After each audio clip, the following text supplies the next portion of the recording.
The courtroom buzzed with its usual hum of anticipation. Lawyers rustling papers, spectators whispering in hushed tones, and the distant crack of a gavel striking in another chamber. Judge Eleanor Hayes sat at the bench, her gaze steady and professional. Just another day, another case, or so she thought. The bailiff called the case. The state of Louisiana versus James Anderson. Eleanor shifted slightly in her seat, her hands resting on the polished oak of the bench. Her eyes flicked to the charges in front of her: assault, robbery, resisting arrest. A familiar ache of disappointment settled in her chest. Another lost soul tangled in the system, she thought. Then the defendant was brought in, and her world tilted. The man standing before her, shackled at the wrists and ankles, was no stranger. He was James Anderson, her James. Her throat tightened as a flood of memories surged forward. Summer afternoons spent racing bicycles down the dusty streets of Hammond, Louisiana. Late-night talks under the magnolia tree in her backyard. The promises they made as kids. To always have each other's backs, no matter what. But the man standing before her wasn't the boy she remembered. His shoulders were hunched, his face lined with years of hardship. Yet his eyes, those deep, soulful eyes, were unmistakable. Eleanor's grip on the gavel faltered. For the first time in her career, she hesitated. The room seemed to shrink, the walls pressing in as she tried to process the impossible. James looked up, his expression a mixture of shock and resignation. Recognition flickered in his eyes, but he quickly looked away, his head bowing slightly. The courtroom waited. Eleanor forced herself to speak. "Mr. Anderson, you stand accused of assault and robbery. How do you plead?" James's voice was rough, almost unrecognizable. "Not guilty, Your Honor." Her heart pounded. She wanted to stop everything to demand answers. What had happened to him? How had their paths diverged so drastically? But her role as a judge demanded composure. "Proceed," she said, her voice steadier than she felt. As the prosecutor began their opening statements, Eleanor's mind raced. This wasn't just any case. This was James, and somehow she had to figure out how to separate her past from her present before it was too late. The courtroom blurred as Eleanor's mind drifted to a time long before black robes and the gavel in her hand. She and James had grown up on opposite sides of Hammond, Louisiana, divided not by distance, but by the unspoken rules of their segregated town. Her family's house was a modest one-story with a white picket fence, while James's family lived in a weathered home at the end of a dirt road, surrounded by fields. Their friendship had been an anomaly. She remembered how they met, an accidental encounter at the edge of a creek, where she had wandered too far from her own backyard. James had been fishing, his line tangled in the reeds. She had offered to help, and that simple gesture had turned into years of secret adventures and shared dreams. "Eleanor," he had once said, lying on the grass beside her under the stars, "you ever think about leaving this place? Like really getting out. Going somewhere people don't look at us funny just for sitting together." She had laughed then, brushing off the idea. But James wasn't joking. Even as a child, he saw the world for what it was, a place that didn't always make room for people like him. Their bond deepened despite the whispers, the sideways glances, and the outright disapproval from both sides. But the pressure was always there, like a weight neither of them could shake. And then, one day it all ended. It was the summer before high school, when Eleanor's father caught them sitting on the porch together. His voice had been cold, sharp with authority. "Eleanor, get inside. Now." She had hesitated, glancing at James, who stood frozen in place. "Go on," he had said quietly, his voice tinged with resignation. "I'll see you around." But they hadn't seen each other again, not really. Her father forbade her from going near James, and soon after, his family moved away. Eleanor threw herself into school, her ambitions carrying her far beyond the town of Hammond. She went to law school, chasing dreams of justice and fairness. But she never forgot the boy who had taught her what courage looked like. Now, sitting on the bench, she wondered what had become of James after she'd walked into that house and closed the door on their friendship. His record showed a series of arrests for minor offenses: petty theft, loitering, nothing that screamed of violent nature. But then again, how much of someone's life could you truly see in a few lines on a rap sheet? The prosecutor's voice snapped her back to the present. He was describing the alleged crime. James was accused of assaulting a store clerk during a robbery at a convenience store in Baton Rouge. The clerk had suffered minor injuries, and the cash register had been emptied. James was picked up a few blocks away, the cash allegedly still in his possession. Eleanor studied James as the prosecutor spoke. His posture was slouched, his hands clasped in front of him, but his expression was unreadable. Did he really do it? Or was there more to the story than what the prosecution claimed? The courtroom adjourned for a lunch break, giving Eleanor a moment to gather her thoughts. As she returned to her chambers, her assistant, Margaret, approached with a hesitant expression.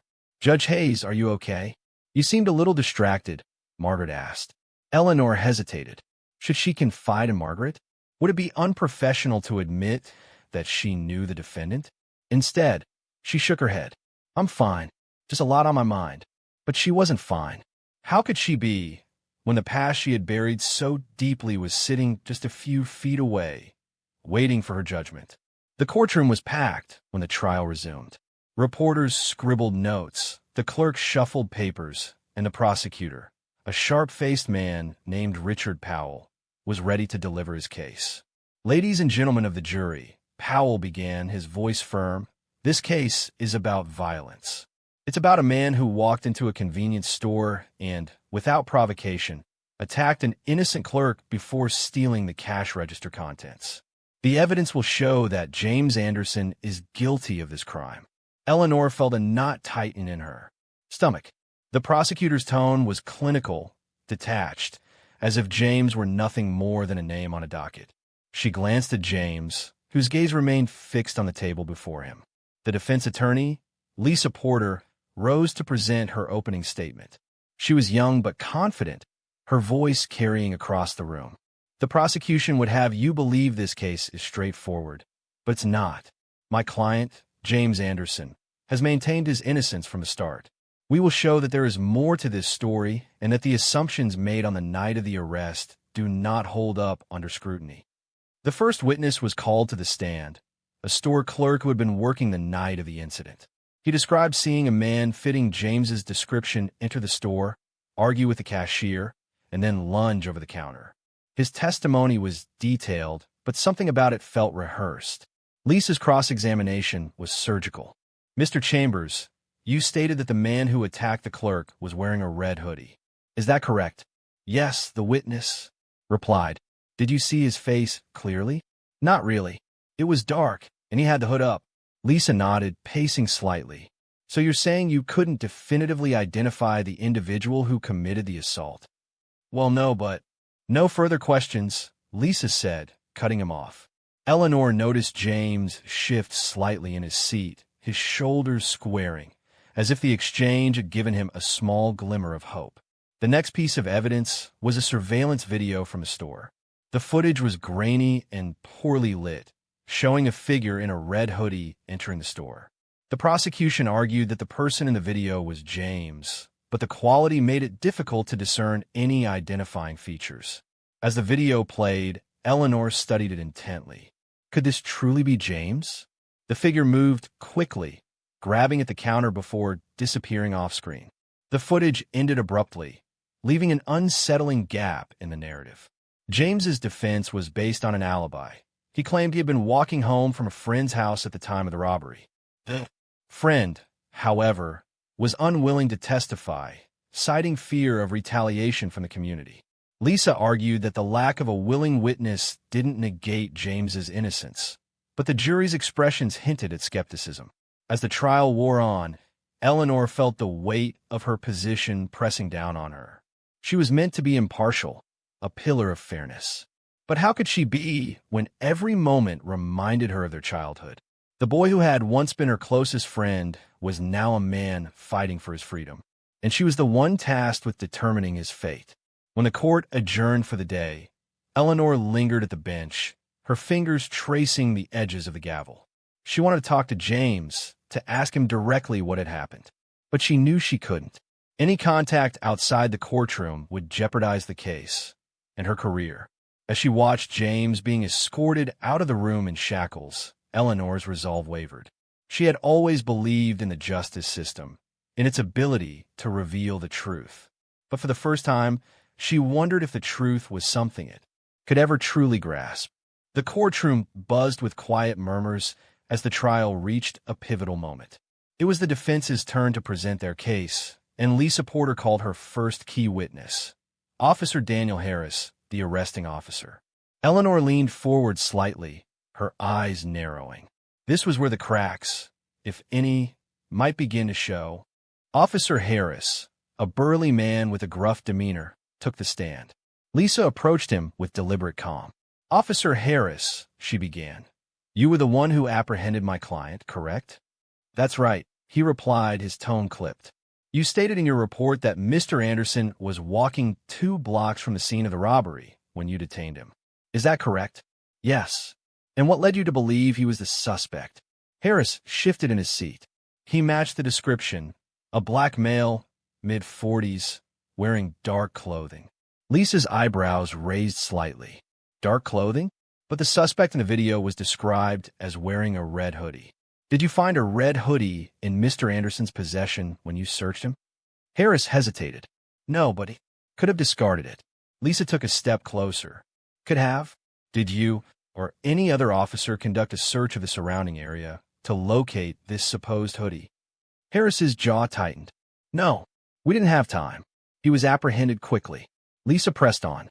"So, to clarify, you arrested my client based on a vague description, without physical evidence linking him to the scene?"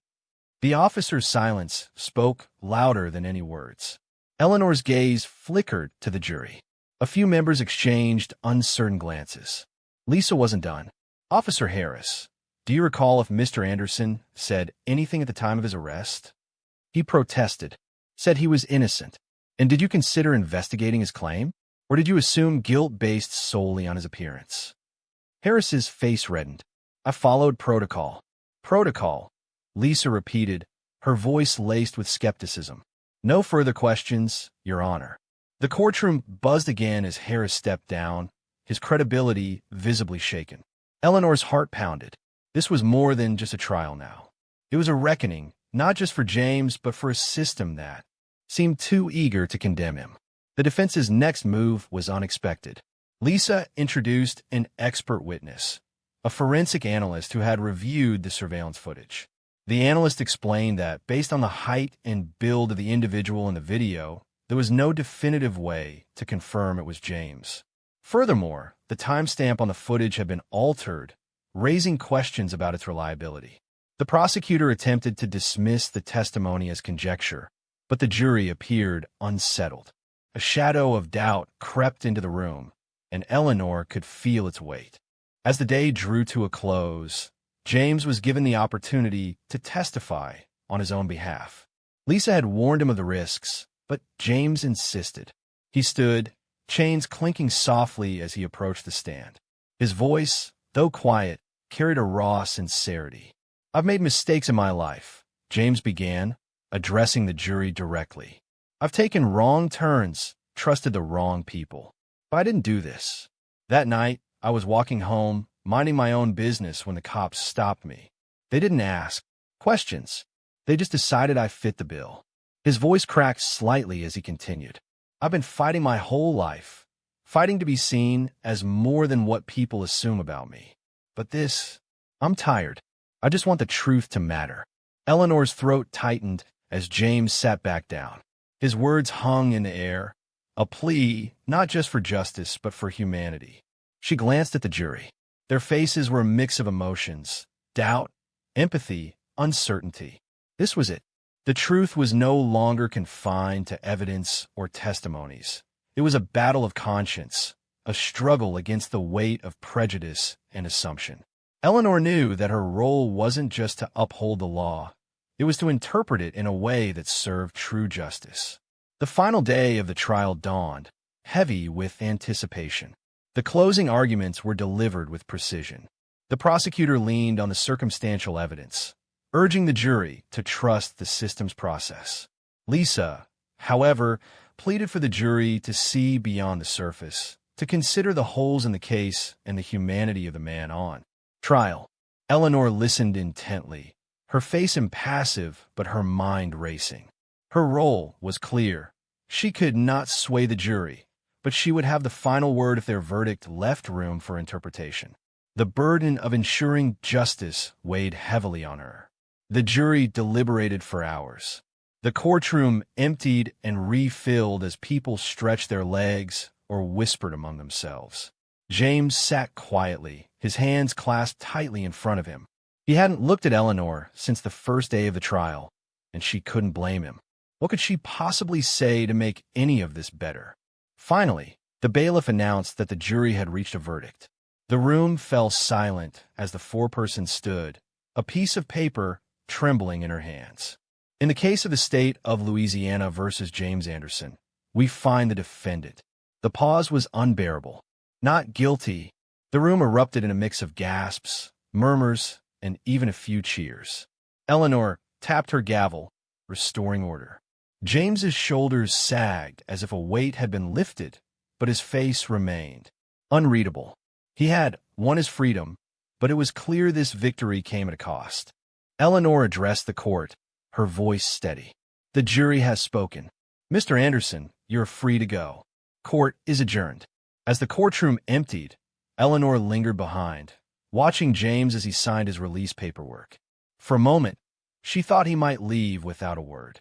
But then, he turned and approached her.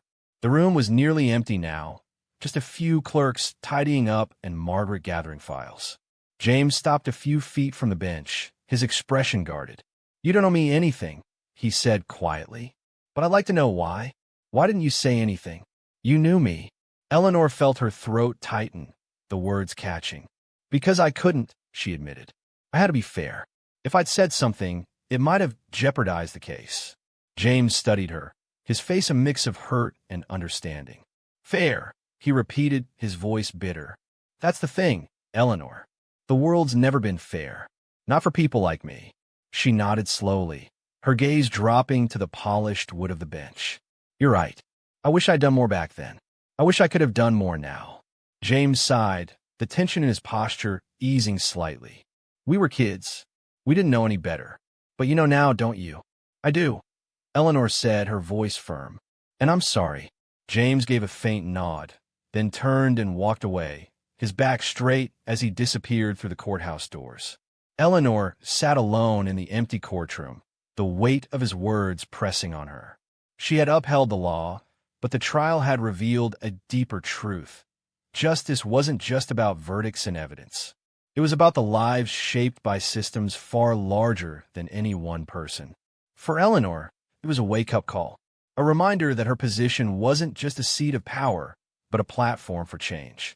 As she left the courtroom that evening, the fading sun casting long shadows across the courthouse steps, Eleanor made a silent vow. She couldn't change the past, but she would do everything in her power to ensure the future held more than hollow promises of fairness. It would be hard, perhaps even impossible, but she owed it to James, and to herself, to try.